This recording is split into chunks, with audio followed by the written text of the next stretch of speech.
Et yo tout le monde, c'est Dixon, j'espère que vous allez bien, mais en tout cas ça va super. Aujourd'hui on se retrouve pour un nouveau épisode du vrai ou faux, l'épisode numéro 6.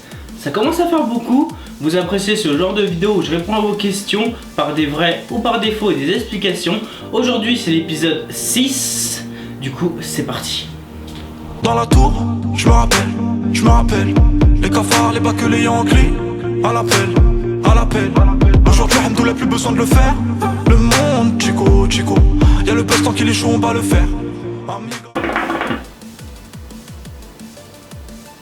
Le niveau d'eau change-t-il la quantité de fumée produite? Alors vrai, le niveau d'eau va changer la quantité de fumée produite parce que si on met plus d'eau, le réservoir de notre chicha sera beaucoup plus petit et il y aura moins de fumée dans le vase et directement va venir dans le tuyau et dans notre bouche directement. Du coup, si on a un vase qui est avec un grand réservoir de fumée, par exemple Artuka, toutes les grosses chichas cocktails, si on met pas de fruits dedans, on a un énorme réservoir. Et du coup ça va fumer moins parce qu'il faudra remplir déjà le vase de fumée avant de pouvoir avoir la fumée directement dans ses poumons et pouvoir directement la recracher. Par exemple, je vous donne un exemple, la Mimia, vu que le niveau d'eau on le met là, comme vous pouvez le voir on a ça de réservoir de fumée. Du coup quand on va tirer, ça va se remplir super rapidement et on aura directement une plus grosse fumée. Après par exemple sur d'autres chichas, on pourra bien sûr changer le niveau d'eau en le mettant plus bas ou plus haut pour avoir une meilleure fumée, mais ça va changer au niveau du tirage. Plus on met d'eau, plus on va avoir de fumée parce que le réservoir sera petit,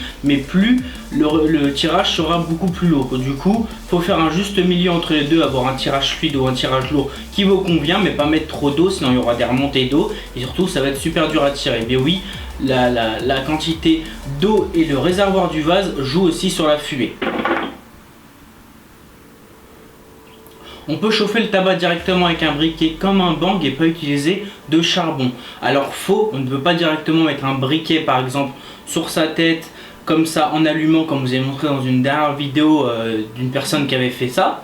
Ou directement avec le briquet où on allumait et qu'on tirait directement. Parce que quand vous allez faire ça par rapport à un bang, c'est que vous allez directement tirer le gaz du briquet. Ça va être très dégueulasse, ça va brûler le tabac immédiatement et ça sera pas une chauffe homogène, par exemple avec des charbons naturels ou charbon auto-allumant où le charbon on peut le bouger, etc. Là ça va directement brûler le tabac, vous aurez un goût de cramé, vous allez avaler des substances type le gaz du briquet et ça va être très nocif. Du coup je vous le conseille surtout pas, optez pour du charbon et pas d'autres solutions comme celle-ci. Contrairement au charbon auto-allumant, est-ce que le charbon naturel directement sur l'aluminium n'a pas de goût dégueu comme le charbon auto-allumant? Alors vrai, le charbon naturel c'est l'avenir de la chicha tout simplement parce que c'est du charbon naturel comme son nom l'indique, il n'y a pas de mélange comme le charbon auto-allumant avec des substances pour allumer directement avec le briquet et qu'on a un petit goût en arrière-plan qui est chimique, qui est fort, on a un petit goût de charbon. On peut mettre directement du charbon naturel sur l'aluminium pour fumer, on n'aura pas de goût désagréable. Après bien sûr il faut gérer sa chauffe, ne pas mettre trop de chauffe, bien gérer sa préparation sur aluminium, un bon foyer pour aluminium comme j'ai expliqué dans la dernière vidéo de vrai ou faux. Mais bien sûr que contrairement au charbon auto-allumant, on n'aura pas de goût dégueulasse, en plus nocif pour la santé, plus que le charbon naturel. Du coup vrai, on peut mettre du charbon naturel et il n'y aura pas de goût dégueu. Bien sûr, il faut un foyer adapté, il ne faut pas prendre n'importe quel foyer type d'origine qui est assez creux et qui n'est pas terrible du tout, ou un foyer plat d'origine pour auto-allumant. Il faut un foyer minimum pour naturel qui coûte entre 10 et 15 euros les moins chers. Mais bien sûr qu'on peut et on n'aura pas de goût dégueu. On peut réutiliser ces charbons en les passant sous l'eau. Alors vrai, on peut réutiliser ces charbons naturels pour l'auto-allumant, ça va pas être terrible, surtout que c'est une couche d'auto-allumant qu'on allume au briquet. Du coup si on le passe sous l'eau, il faudra l'allumer directement au gaz ou avec une plaque éléphant directement. Mais au charbon naturel, oui c'est possible.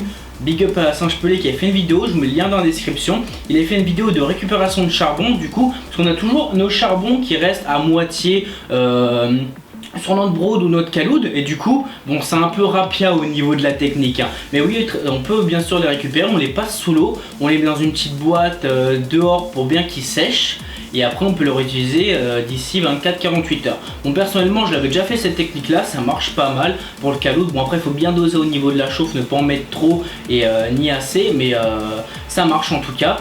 Après, pourquoi pas, voilà, pour ceux qui sont un peu écolos au niveau de la chicha, pourquoi pas, on peut récupérer ça au charbon, c'est une bonne technique, j'en vois pas mal qui le font encore. Personnellement je le fais pas parce que quand je finis ma session, soit elle traîne sur le côté ou soit j'enlève directement mes charbons dans le porte-charbon. Mais quand je regarde dans mon porte-charbon les tas de charbon qui restent à moitié, pourquoi pas le faire. Mais en tout cas, pareil, je vous mets le lien dans la description de sa vidéo, c'était assez intéressant ce qu'il a fait. Et dommage qu'il a arrêté les vidéos. Si tu vois cette vidéo là, faut reprendre sans chipeler. En tout cas, voilà, vrai, on peut réutiliser ces charbons les passant sous l'eau. Peut-on mettre de l'eau non potable type eau de rivière dans sa chicha? Alors faux et vrai, on peut parce que ça restera de l'eau et ça va marcher, mais faux parce qu'il y aura un goût dégueulasse et parce qu'il faudrait mettre de l'eau propre qui vient du robinet ou d'une bouteille directement. Qu'elle soit froide ou eau tempérée, ça c'est une autre chose, mais l'eau propre c'est mieux de mettre parce que sinon on aura un goût assez dégueulasse, et surtout que l'eau est là pour filtrer un minimum la fumée et les particules qui peuvent être dans la fumée. Du coup c'est mieux de mettre d'une eau propre parce que dans tous les cas l'eau elle va être sale après. Du coup si on met une eau sale elle va être encore plus sale après, et surtout qu'elle sera moins filtrée et voire pas du tout filtrée vu qu'elle est déjà sale. Alors faux.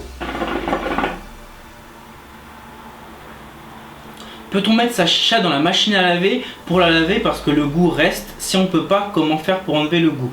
Alors faux, on peut pas mettre sa chicha dans une machine à laver. Après, ça dépend quelle machine à laver tu parles, parce que personnellement quand on me dit machine à laver, c'est pour laver le linge. Après bon, certains diront autre chose, machine à laver le linge. Moi personnellement je dis le lave-vaisselle. Bon, personnellement machine à laver, je te conseille pas parce que vu que ça va tourner, ta chicha va finir en 1000 morceaux. Après, lave-vaisselle, ça dépend des chichas. Tout ce qui est chicha avec le vase en plexiglas, ça risque de casser vu que ça va être chauffé à haute température.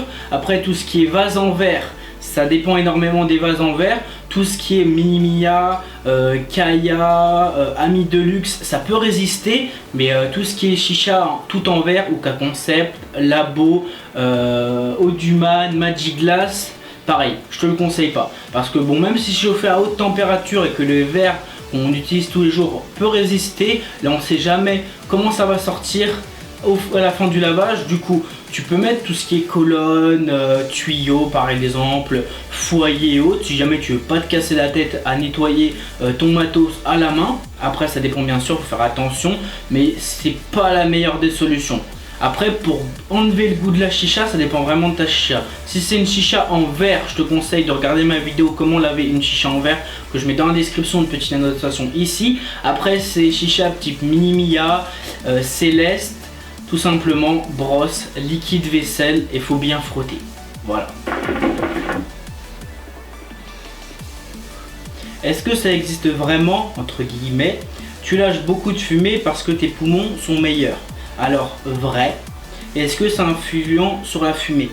Alors vrai aussi. Or du coup, la préparation de la chicha joue énormément sur la fumée, mais t'as de meilleurs poumons, tu craches plus de fumée, est totalement vrai. Or souvent on me pose la question, comment tu fais de la grosse fumée, comment tu fais pour que ta chicha fume autant? Alors tout est dans la préparation bien sûr en premier plan pour avoir un bon goût et une bonne fumée, mais surtout au niveau de la quantité de vos poumons et que vous pouvez aspirer en air et en fumée.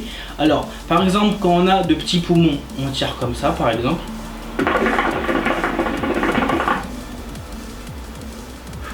Des moyens poumons,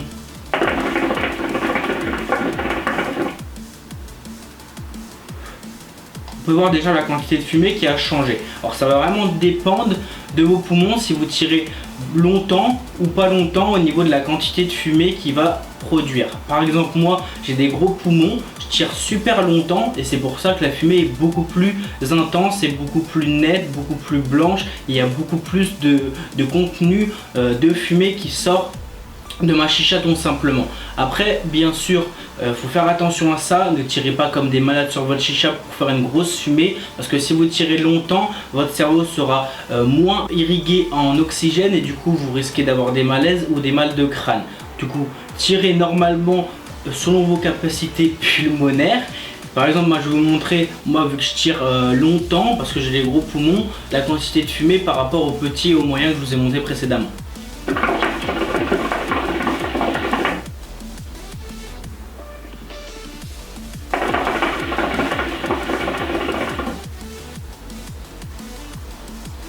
Comme vous pouvez voir, c'est pas du tout pareil que les petits poumons, les moyens poumons et par exemple les miens. Du coup, ça dépend vraiment des personnes par rapport à leur capacité de stocker l'air dans les poumons. Voilà.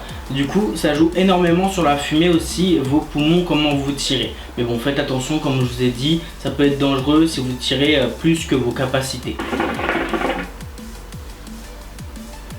Est-ce qu'on peut allumer ces charbons naturels au feu de bois? Alors vrai, on peut allumer ces charbons naturels au feu de bois. Je le faisais souvent en été quand on faisait des barbecues et chicha en même temps. Au lieu de prendre son allume-gaz et se faire chier à allumer entre 10 et 15 minutes, on le mettait directement dans la braise du barbecue à la fin du barbecue pour que ça s'allume plus vite et surtout pour pas se faire chier à allumer au gaz dehors. Du coup, vrai, on peut. C'est souvent fait dans les rassemblements chicha. On met des charbons naturels ou de la braise directement en dessous pour directement mettre la charbon naturel dedans pour vraiment que ça s'allume super vite et qu'on a directement de la chaleur beaucoup plus vite et ça s'allume directement beaucoup plus vite. Du coup, bien sûr qu'on peut, on peut faire un petit feu de camp, barbecue, enfin tout ce que vous pouvez faire au feu de bois, mais bien sûr qu'on peut allumer ces charbons naturels au feu de bois. Le tabac ça coûte trop cher. Est-ce qu'avec des fruits ça marche? Alors vrai, avec des fruits ça marche, mais c'est un produit spécial que certains youtubeurs avaient testé. Il me semble que Barry Chicha l'avait testé et Sugarless aussi l'avait testé il y a de ça quelques années. Ça s'appelait De Cloud, il me semble. Alors du coup c'est assez étrange déjà. J'ai jamais testé. Il y avait Romsou qui les vendait à un moment. Ils ont arrêté de les vendre en France parce que bon personne n'était intéressé à fumer ça parce que c'était assez spécial. C'est des fruits directement, par exemple du melon, de la banane, de la pastèque, qui étaient coupés en morceaux et qui étaient imbibés de glycérine, un peu comme le chiazo, le ice rock, voilà. Mais contrairement aux pierres, bah là directement c'était des fruits. Alors au niveau du rendu, je sais pas ce que ça peut donner, mais c'était à peu près le même délire que les pierres chiazo. C'était imbibé de glycérine et d'arômes et on pouvait fumer directement comme ça. Alors du coup, oui, on peut fumer avec des fruits, mais pas directement fait maison. Mais oui, ça s'achète. Alors du coup, je vais essayer de chercher parce qu'en France, il y avait Romsmoke qui les vendait comme je vous l'ai dit précédemment. Mais depuis quelques mois, ils les vendent plus parce que voilà, comme je vous ai dit, ça avait fait un petit flop en France. Du coup, je vais essayer de vous trouver quelques sites pour ceux qui sont intéressés de tester. Mais bien sûr, on peut fumer des fruits, mais c'est un produit spécial. En tout cas, dites-moi en commentaire si vous voulez que je vous le teste. J'essaierai de trouver ça peut-être à l'étranger et vous le tester en vidéo. Ça pourrait être sympa en tout cas de savoir qu'on peut fumer des fruits. Après, au niveau du rendu, je sais pas trop. Je vous mets le lien de la vidéo de Barry Chicha au cas où ça peut vous intéresser de voir un peu le rendu de la fumée, du goût et un peu son avis. En tout cas, moi j'ai pas testé et ça peut être intéressant à tester en vidéo.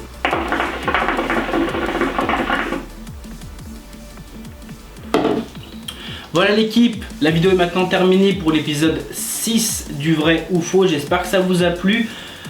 N'hésitez pas à lâcher plein de pouces bleus en dessous de la vidéo et vous abonner en dessous de la vidéo comme d'habitude, ça me fera super plaisir. À partager la vidéo si ça vous a plu. N'hésitez pas à participer au prochain épisode du vrai ou faux qui sortira très prochainement avec le hashtag vrai ou faux dans les commentaires et avec votre question. Alors essayez de poser des questions où je peux répondre par vrai ou faux, par exemple peut-on nanani, est-ce qu'on peut tadati tadata, voilà. Mais pas des questions où je peux pas répondre par vrai ou faux parce que bon c'est pas le principe de la vidéo. En tout cas si vous voulez participer dans les commentaires et ça passera dans les prochains épisodes des vrais ou faux. Bref l'équipe, je tire encore quelques lattes, on se retrouve dans une prochaine vidéo.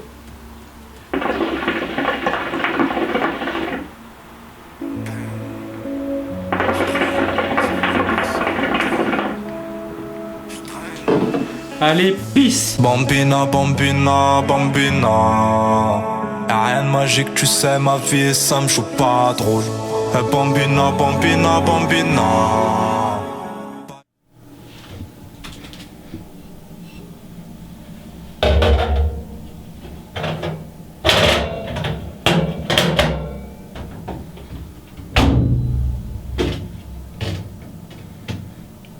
Bah quoi? C'est lui hein, dans la vidéo qui a dit est-ce qu'on pouvait mettre sa chicha dans la machine à laver. Bref l'équipe, si t'as vu ce passage là, dis-le en commentaire. C'est que t'es un vrai, tu regardes jusqu'à la fin de la vidéo. Peace.